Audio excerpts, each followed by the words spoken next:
नमस्कार दोस्तों, welcome to world affairs. मैं हूं प्रशांत धवन। नाउ हाल ही में आपने ऐसे काफ़ी आर्टिकल्स पढ़े होंगे कि भारत $3 बिलियन की ईरानियन बेट हार गया, हमें काफ़ी लॉस हुआ है कि ईरान ने डंप कर दिया इंडिया को, गैस फील्ड प्रोजेक्ट से निकाल दिया।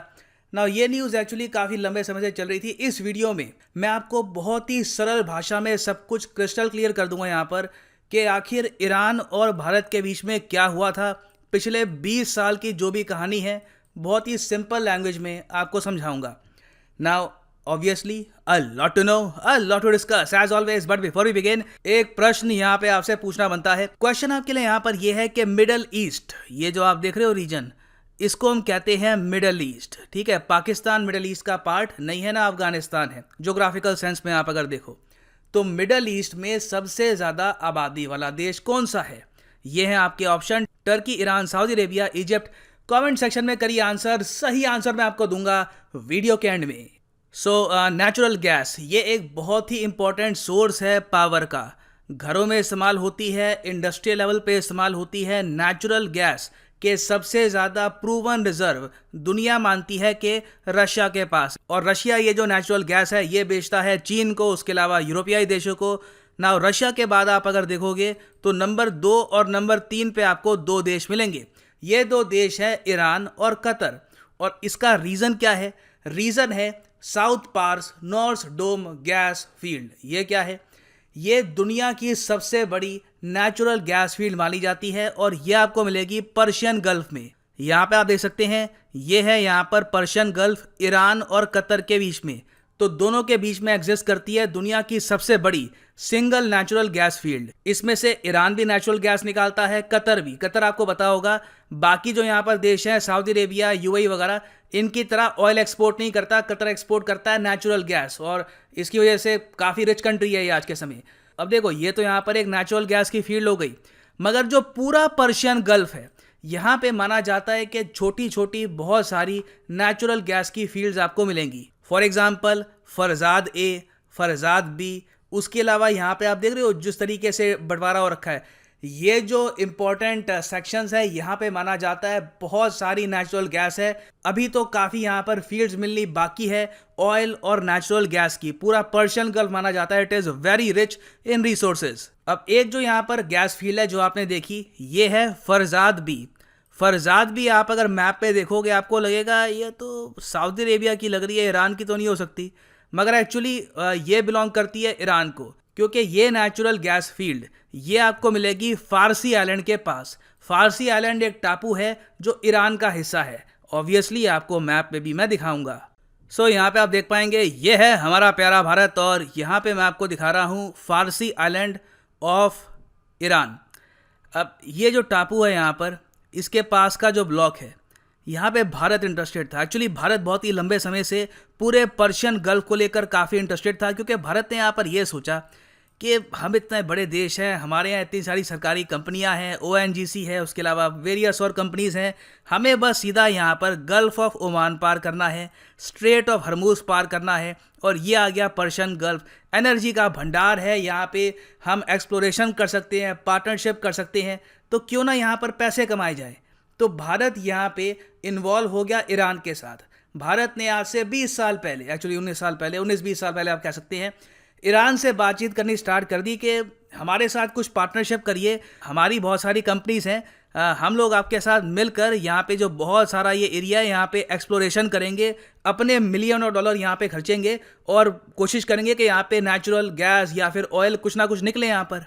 तो जो ये बातचीत है 2000 के आसपास शुरू हुई। 2002 के आसपास हमने देखा कि इंडिया और ईरान में एक प्रॉपर एग्रीमेंट हुआ, एक बातचीत यहाँ पर एक एग्रीमेंट तक पहुँच गई, जहाँ पर भारत मिलियंस का निवेश करेगा नेचुरल गैस को एक्सप्लोर करने में पर्शियन गल्फ एरिया में। ये जो एग्रीमेंट है ये हुआ था अटल बिहारी वाजपेयी जी के टाइम में। उस वक्त इंडिया के प्रधानमंत्री 10वें प्रधानमंत्री थे अटल बिहारी वाजपेयी, और ईरान के उस वक्त प्रेसिडेंट थे मोहम्मद खतामी। आज के समय हसन रूहानी है, उस वक्त यहाँ पे खतामी साहब थे। तो डील में देखो ये डिसाइड किया गया कि इंडिया की जो सरकारी कंपनियां हैं, प्राइमरली ओएनजीसी विदेश, उसके अलावा oil corporation of India, oil India, ये सब $400 मिलियन खर्चेगी यहाँ पे फारसी आइलैंड के आसपास नेचुरल गैस को एक्सप्लोर करने के लिए।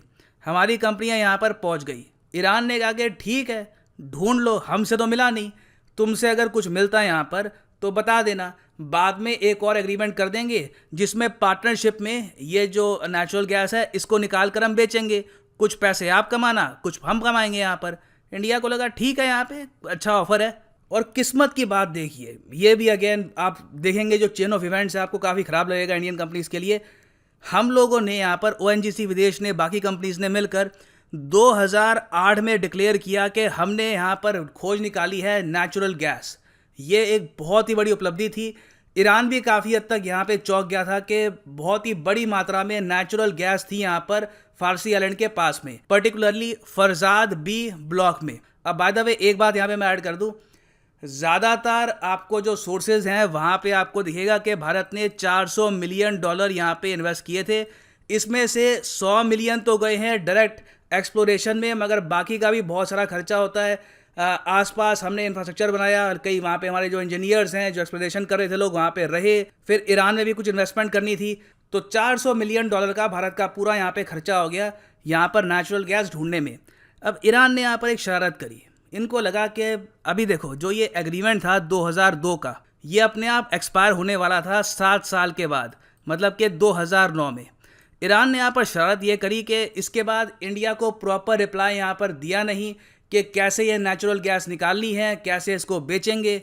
इन लोगों ने पूरा जो ये इशू है ठंडे बक्से में डाल दिया। इनका प्लान यहाँ पर ये था कि इंडिया को थोड़ा सा डेस्परेट करेंगे, फिर इंडिया कहेगा अच्छा बिलियंस की इन्वेस्टमेंट करेंगे यहाँ पे, 15-20 बिलियन की, हम यहाँ पे आपके यहाँ रेलवे बनाएंगे, सड़कें भी बनाएंगे, पोर्ट को भी डेवलप करेंगे। ईरान चाहता था कि बहुत ही बड़े स्केल पर भारत चाबार पोर्ट को भी डेवलप करे, और फिर जाके हम जो यहाँ पे नेचुरल गैस है इसकी डील भी यहाँ पर कर लेंगे भारत के साथ। मगर देखो ऊपर वाले को यहाँ पे कुछ और मंजूर था। जो फरजाद भी गैस फील्ड थी, यहाँ पर इंडिया ईरान एक प्रॉपर कुछ एग्रीमेंट करते, यहाँ पर नेचुरल गैस हम निकालते। इससे पहले USA ने बहुत बड़े सैंक्शंस इम्पोज कर दिए ईरान पर 2010 में। उस वक्त बराक ओबामा पावर में थे। बराक ओबामा ये चाहते थे कि ईरान जल्द से जल्द न्यूक्लियर बम बनाना बंद कर दे और इनके साथ USA के साथ एक न्यूक्लियर डील साइन कर ले। तो प्रेशर बनाने के लिए USA ने 2010 से ही सैंक्शन डालने शुरू कर दिए ईरान की इकोनॉमी पर।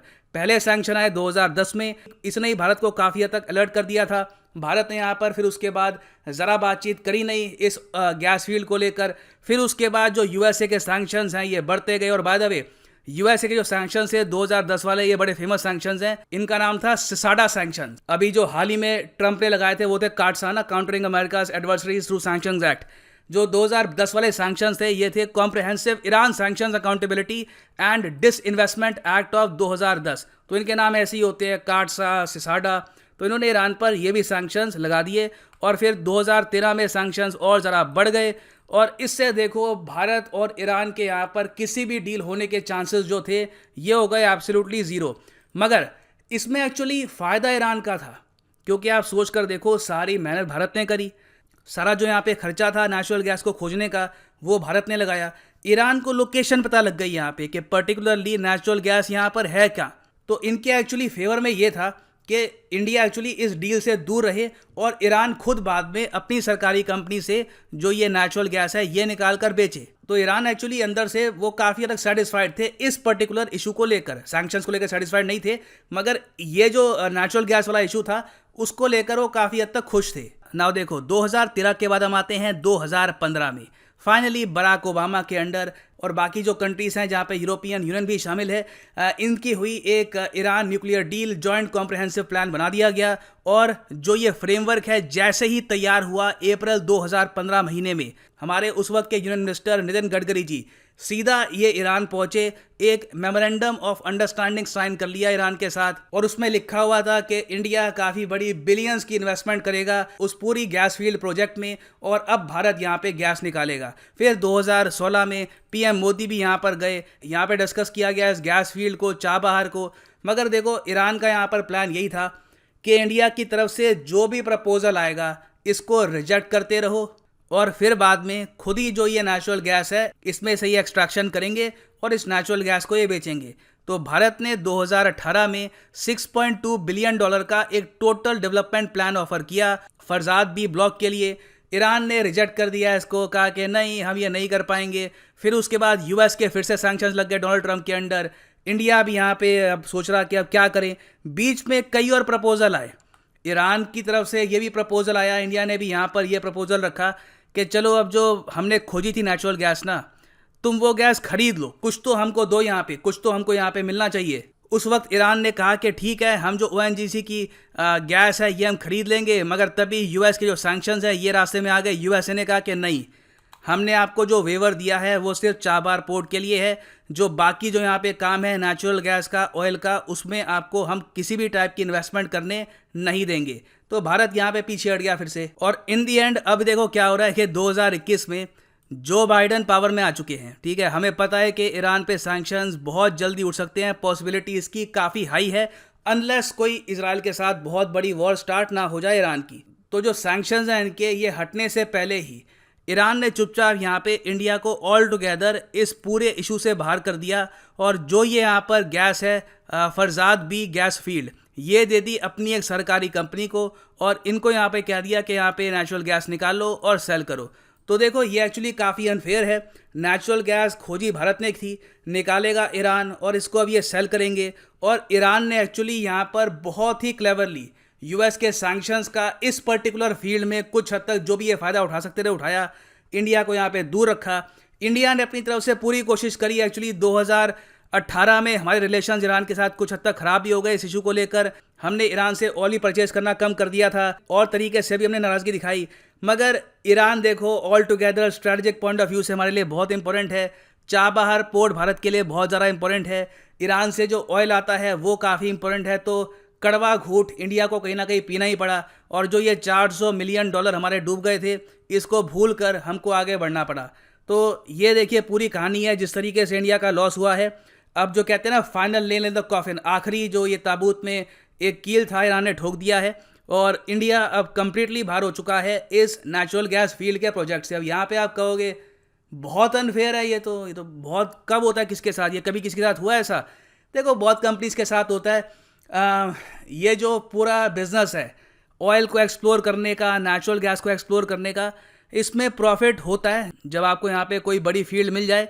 मगर काफ़ी बार यही होता है कि आपने कुछ ढूंढा, नहीं मिला, किसी और ने वो कब्जा लिया। ये काफ़ी हद तक पार्ट है इस बिज़नेस का। मगर एक इंडिया के पास ऑप्शन यहाँ पर ये है कि 400 मिलियन में से 100 मिलियन 200 मिलियन थोड़े बहुत वापस निकालने का, कि इंडिया जा सकता है इंटरनेशनल आर्बिट्रेशन में, मतलब इंटरनेशनल कोर्ट में अगेंस्ट ईरान। अब वो हमको सोचना होगा कि ईरान के साथ उस लेवल पर हम रिलेशंस क्या ख़राब करना चाहेंगे। 100-200 मिलियन के लिए कोई इतना बड़ा अमाउंट होता नहीं है ये। इंडिया काफ़ी बार इतना अमाउंट तो मतलब ऐसे ही कभी कभी ईरान को, मालदीव्स को, सेशल्स को बांटता रहता है, इससे काफ़ी डबल अमाउंट, एक्चुअली काफ़ी ज़्यादा अमाउंट। तो मोस्ट प्रॉब्ली इंडिया ये कड़वा घूंट पी लेगा, और ईरान के साथ जो हमारे रिलेशंस हैं उसको हम वापस इम्प्रूव करने की कोशिश करेंगे जब ईरान के सैंक्शंस ख़त्म हो जाएंगे। मगर इस पूरे केस में आप देख सकते हैं कि कितना ज़्यादा विशेष और खूंखार होता है जियोपॉलिटिक्स का पूरा गेम, स्पेशली जब बात आती है ऑयल और नेचुरल गैस की। और हाँ, फाइनली एक बात यहाँ पे मैं ऐड कर दूँ कि अभी के लिए जो ये गैस फील्ड है ये ईरान की सरकार ने दे दिया अपनी सरकारी कंपनी को। सरकारी कंपनी ने एक प्राइवेट कंपनी को ये जो गैस फील्ड है ये पकड़ा दी है, और वो यहाँ पे नेचुरल गैस एक्सट्रैक्ट करेंगे। इधर वे भारत यहाँ से बाहर हो चुका है। खैर ये जो एक छोटी सी इन्फॉर्मेशन थी ये मैंने ऐड कर दिया आपके लिए। फाइनली जो क्वेश्चन मैंने आपसे पूछा था कि मिडिल ईस्ट में आबादी के हिसाब से सबसे बड़ा देश कौन सा है, तो सही उत्तर यहाँ पे सऊदी अरेबिया बिल्कुल भी नहीं है। C is not the right answer. Right answer is D, Egypt. आप अगर वैसे देखो साइज के हिसाब से, लैंड एरिया के हिसाब से, तो मिडिल ईस्ट रीजन में सबसे बड़ा देश है सऊदी अरेबिया, मगर आबादी के हिसाब से इनका नंबर आता है रैंक 5 पर, क्योंकि रैंक 1 पे आपको दिखेगा Egypt, the most populated country in the middle east region. Egypt की जो टोटल आबादी आज के समय ये है 10 करोड़ के आसपास। और फाइनली यहाँ पे मैं ऐड कर दूं कि आप किसी भी एग्जाम के लिए प्रिपरेशन कर रहे हैं, चाहे UPSC, SSC, railways, any examination, simply जाओ unacademy.com पे, परचेज करो यहाँ पे course, in this case UPSC.